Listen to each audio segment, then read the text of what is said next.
ninyo sa inyong sarili kung kayo ba ay nasa true labor na or false labor. Pero tandaan mga ka-nurse, itong mga information na ito ay para lamang sa purpose ng health teaching. Ang inyong mga healthcare provider, ang mga doctors ninyo, midwife at mga nurses, ang silang mas makakamonitor kung kayo ba talaga ay nasa true labor or false labor. Tara, isa-isahin natin. Sa frequency of contraction, ibig sabihin yung dalas. Kapag true labor, ang frequency ay regular, okay? Regular ang agwat or ang interval na nagiging madalas. Kapag false labor, irregular ang agwat or ang interval at hindi ito madalas. Sa intensity naman, ibig sabihin yung tindi ng pananakit ng tiyan, intensity of contractions.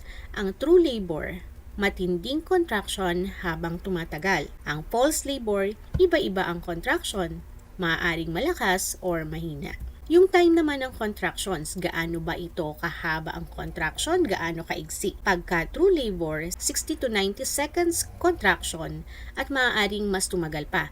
Ibig sabihin, yung paninigas ng tiyan at yung pagsakit ng tiyan ay 60 to 90 seconds at pwedeng mas matagal pa. Kapag false labor, maaaring mag-iba-iba ang tagal ng contraction. Ang location ng pain, saan ba ang sakit na nararamdaman ng babaeng buntis?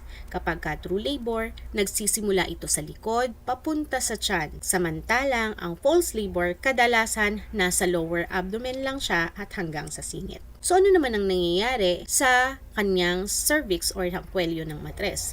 So ang nangyayari sa true labor, ang cervix ay nagdadilate mula 1 cm hanggang 10 cm. Yung 10 cm po, ito yung fully dilated.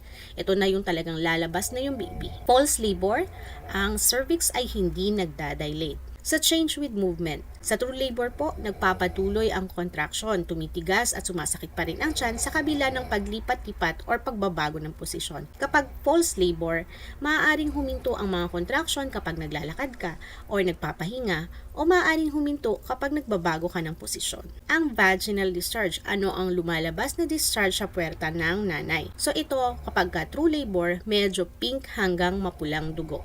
Kapag false labor, walang discharge. Na lamang po mga ka-nurse ang ating pagtatalakay ng signs of labor at ano ang difference ng true at false labor. Ang mga nanay po na malapit ng mga anak, so sana maging guide po ninyo ito.